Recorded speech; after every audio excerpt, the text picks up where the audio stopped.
भाव टोपी नहीं लगाया इधर है अरुण गौरी वाला।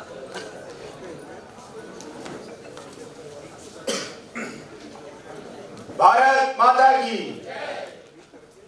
जय जय जय जय जय भीम। ये कहा जल्दी बोल दो यार, संविधान के रचयिता है।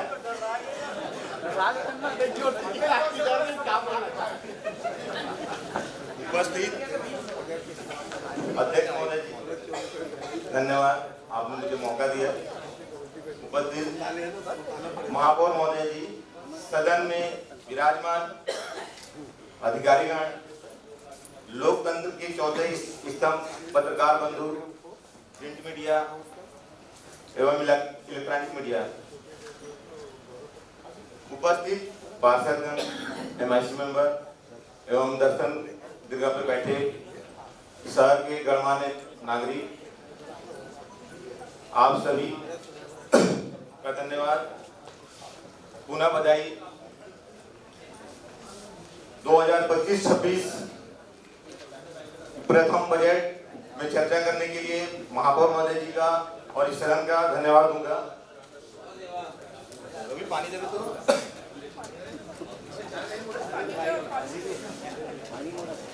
सदन, जैसा कि आप सभी को अवगत है, पिछले परिषद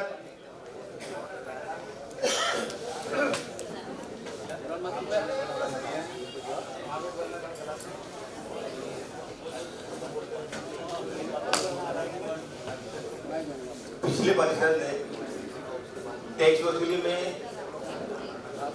बहुत छूट दिया था लोगों को, या कड़े फैसले करने में वो सक्षम नहीं थे।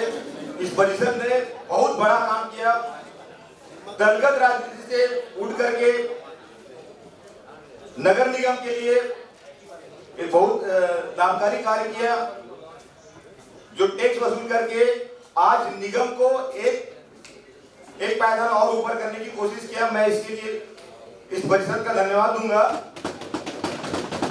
बार बार धन्यवाद दूंगा। पर यह पैसा मैं समझता हूं उन तमाम कर्मचारी उन पे व्यय किया जाए जो अनुकंपा नियुक्त नहीं हो पाए,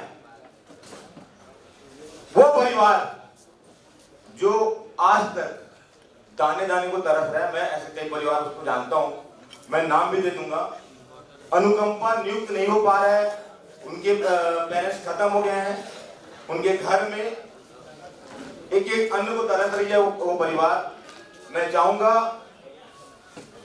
पूरा नगरीय निकाय दुर्ग उस परिवार को सहायता दे, इस पैसे का सही सदुपयोग करे। प्लेसमेंट जब तक अनुकंपा नियुक्त नहीं हो पा रहे हैं, तब तक कम से कम प्लेसमेंट में उस परिजन को, उस परिवार के परिजन को प्लेसमेंट के रूप में उसको काम दे। जैसे भी उस परिवार का उस पैसों को वहां व्यय करें। और कई जो प्लेसमेंट के कर्मचारी जिनको वापस किया गया था या भगा दिया गया था, उनको वापस लिया जाए। साथ ही कई ऐसे टैक्स पेयर हैं जिन्होंने स्पैरो कंपनी के निशाने पे आकर के अपने जीवन का गाड़ी कमाई का पैसा उनको दिया, उनसे चीटिंग किया गया और वो पैसा नगर निगम में पहुंच नहीं पाया। मैं सदन से पुनः आग्रह करूंगा, अनुबंध राशि स्पैरो कंपनी के माध्यम से जो जमा हुआ था, उस पैसों में वो तमाम रहवासी दुर्ग के उनको वो पैसा सीरियल के माध्यम से या टैक्स में आगे समायोजित करके उस पैसे का उपयोग किया जाए। और स्पैरो कंपनी के साथ उचित कार्रवाई करने की भी आग्रह करूंगा।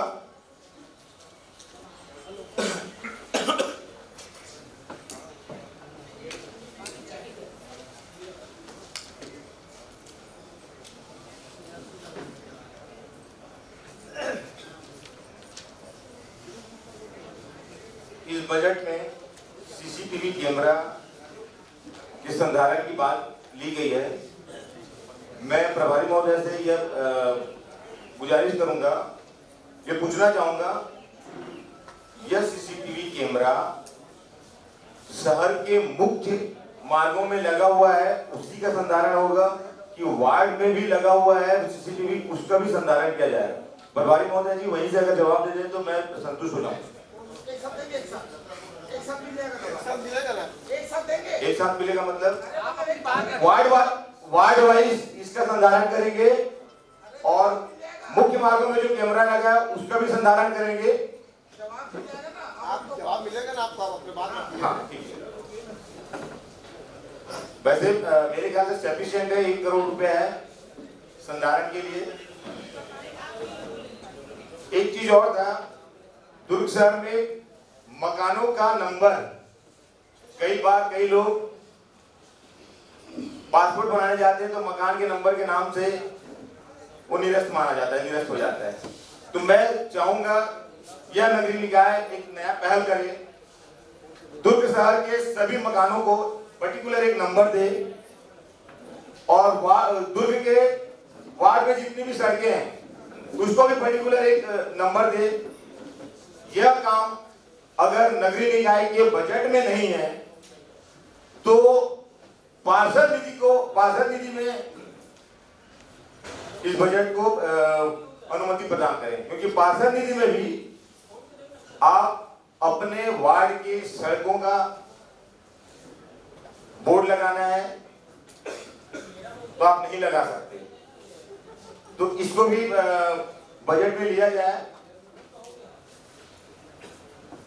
एक और अच्छी चीज है कि सरकार ने किया है, दुर्ग शहर में पंजीयन कार्यालय जो है वहां पर इतनी भीड़, इतना ट्रैफिक हुआ करता था, माननीय विधायक महोदय जी ने एक अच्छी पहल की जो कि पंजीयन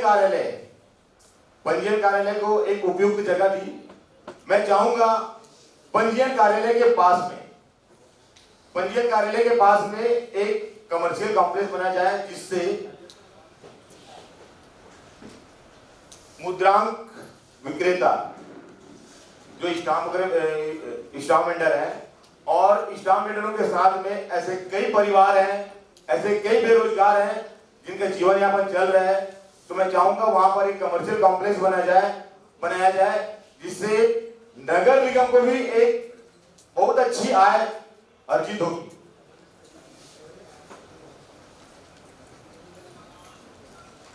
एक और चीज था महापौर महोदय जी, कल सामान्य सभा के पहले एक बैठक रखी गई थी, उसमें एक सदस्य महोदय ने कहा था ट्रैफिक शहर में बहुत है, चंडी चौक को मंडी चौक कर दिया जाए। कहने का तात्पर्य यह है, दुर्ग शहर में जो गांव से आते हैं व्यापारी, सब्जी के, फल के और अन्य प्रकार के जो छुट्टा मजदूर हैं, उनके लिए मेरा ये सजेशन है कि उनके लिए हर वार्ड में, वित्त मंत्री जी थोड़ा सा ध्यान देंगे, उनके लिए हर वार्ड में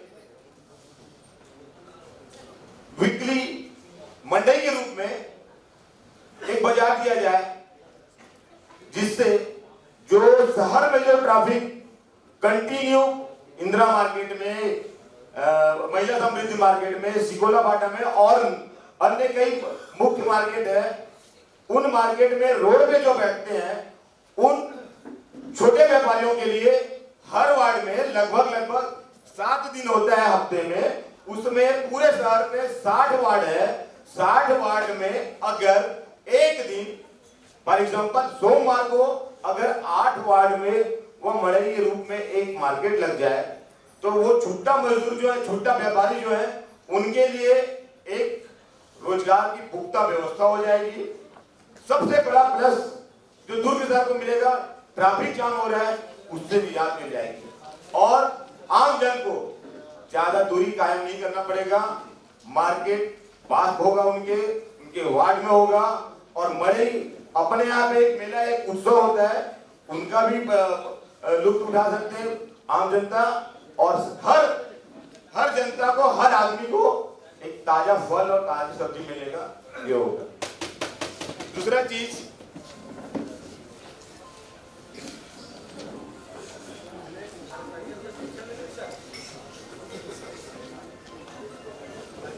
अध्यक्ष महोदय, आपके माध्यम से माननीय महापौर महोदय से यह अपील करूंगा, संधारण के पैसे। हाँ बोल अंकल। हाँ वही बोले तो भूल जाता है ना, तो क्या और यार लिंक फेल कर देते यार। चलो, माननीय अध्यक्ष महोदय जी, आपके माध्यम से मैं महापौर जी से अपील करूंगा, संधारण का पैसा लगभग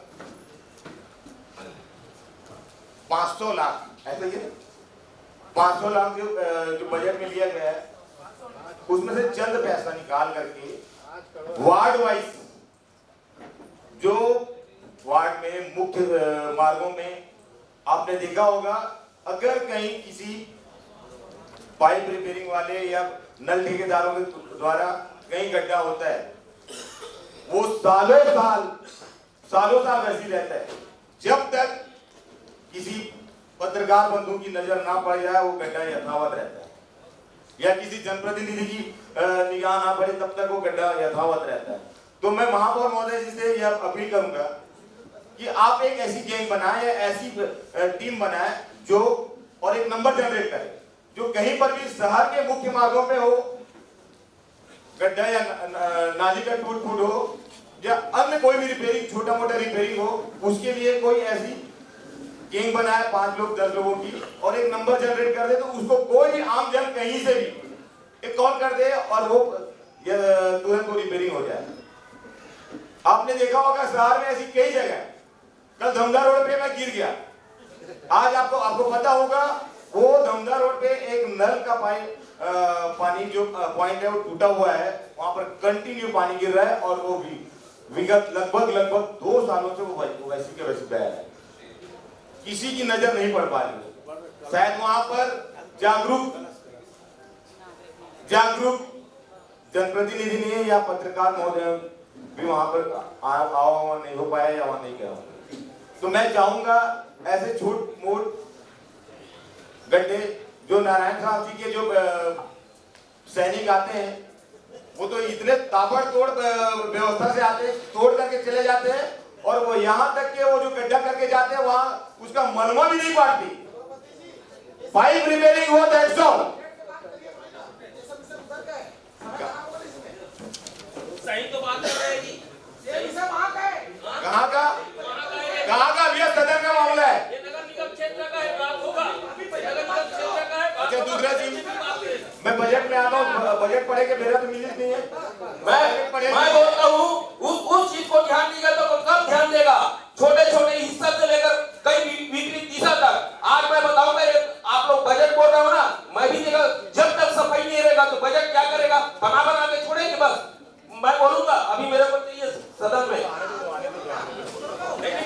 मैं बोलता हूँ ये नल वाले भाई बोल रहे हैं ना, हम झेला है, आपको जरूर मौका मिलेगा, अपने जेब से पैसा डाल के नल बनवाते हैं।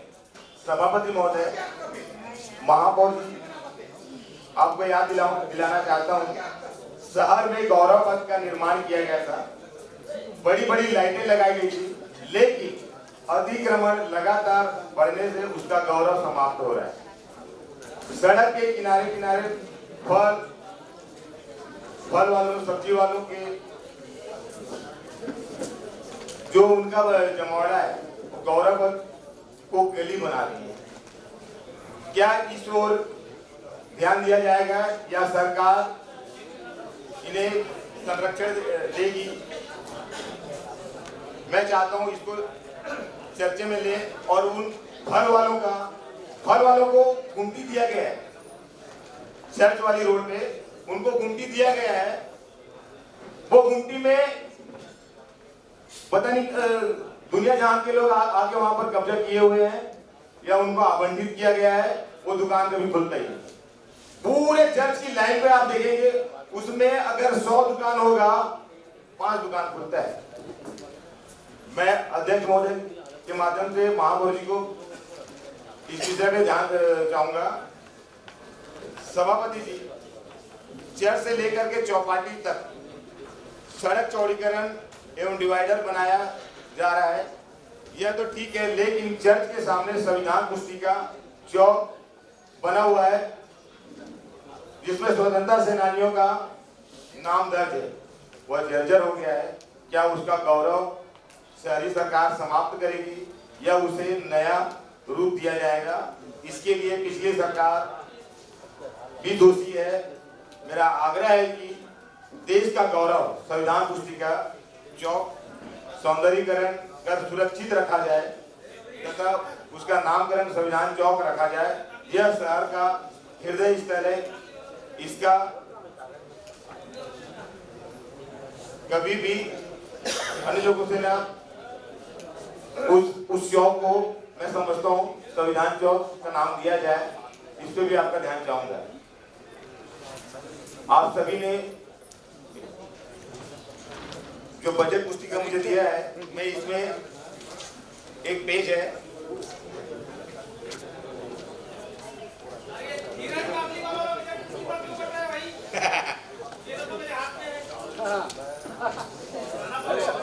पुराना बजट पुस्तक दीजिए उसको। रवि, पुराना बजट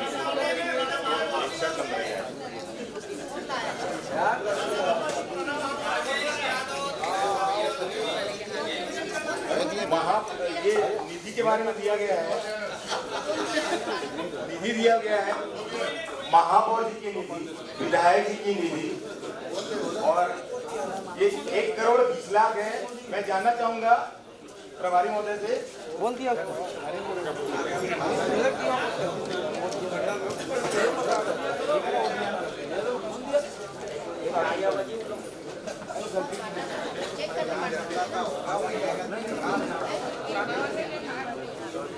ये निधि 1 करोड़ 20 लाख रुपए में हो जाएगा क्या?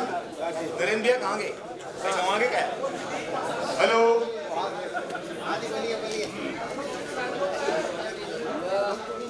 थोड़ा अजीत जी समय का ध्यान रखते हुए 2 मिनट सर, 2 मिनट। आखिरी सवाल है मेरा। निधि आपने जो लिखा है भैया वो 1 करोड़ 20 लाख रुपए है कि 120 करोड़? वो थोड़ा सा बताएंगे तो पेज मेरे को मिल नहीं रहा है। पेज नंबर मेरे ख्याल से आपने जो निधि लिखा है पेज मेरे से ये हो गया है, एक बार देखो ना। ठीक है, जब आपको याद आएगा या देखेंगे। हाँ, ये मिल गया पेज नंबर 59।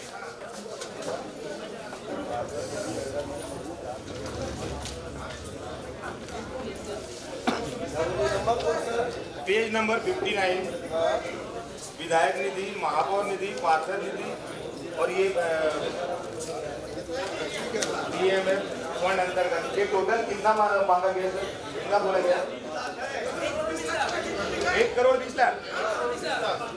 थोड़ा जोर से माइक दे दीजिए, माइक दे दीजिए उनको। प्रभारी महोदय जवाब दें तो ज्यादा अच्छा हो। लाख नहीं, पुख्ता जवाब देंगे सर प्रभारी महोदय, पुख्ता जवाब देंगे। 1 करोड़ 20 लाख साल भर की निधि 120 लाख रुपए, मतलब बराबर 1 करोड़ 20 लाख बोल रहे हैं ना? 1 करोड़ 20 लाख रुपए बोल रहे हैं ना? पूरा सदन सुन रहा है। 1 करोड़ 20 लाख रुपए बोल रहे हैं साहब। ये साल भर की निधि है। किनकी निधि है? विधायक निधि, पार्षद निधि, महापौर निधि, यह एक खनिज डिपार्टमेंट की कमीशन है। ये टोटल 1 करोड़ 20 लाख रुपए है। ये किसी भी निधि से होता है ना, चाहे डीमे फंड से हो, चाहे आपका अन्य और कोई निधि अगर आता है तो उसके लिए अग्निशमन विभाग में ये फंड की राशि निर्धारित की जाती है, ये अनुमानित होता है। पार्षद निधि एक अलग से और होता है, वो अलग, उसके अलग फंड के है ना। इसमें आप 1 करोड़ 20 लाख रुपए एक्स्ट्रा डीमे फंड भी आ सकता है। बीएमए फंड को भी इसमें फंड से इंक्लूड आप करेंगे। निधि आ सकता ही है ना, ये अलग है उसका।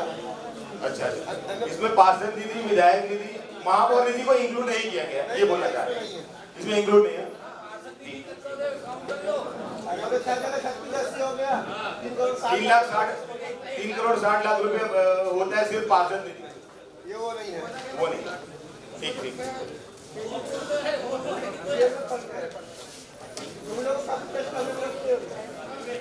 पूरे सदन का धन्यवाद, आप सभी ने मुझे एकाग्र मन से सुना, आप सभी का धन्यवाद। पुनः आप सभी से आग्रह, संविधान के रचयिता डॉक्टर भीमराव अंबेडकर जी को एक बार नारे से मैं चाहूंगा यह सदन गूंज उठे। जय जय जय जय जय भीम।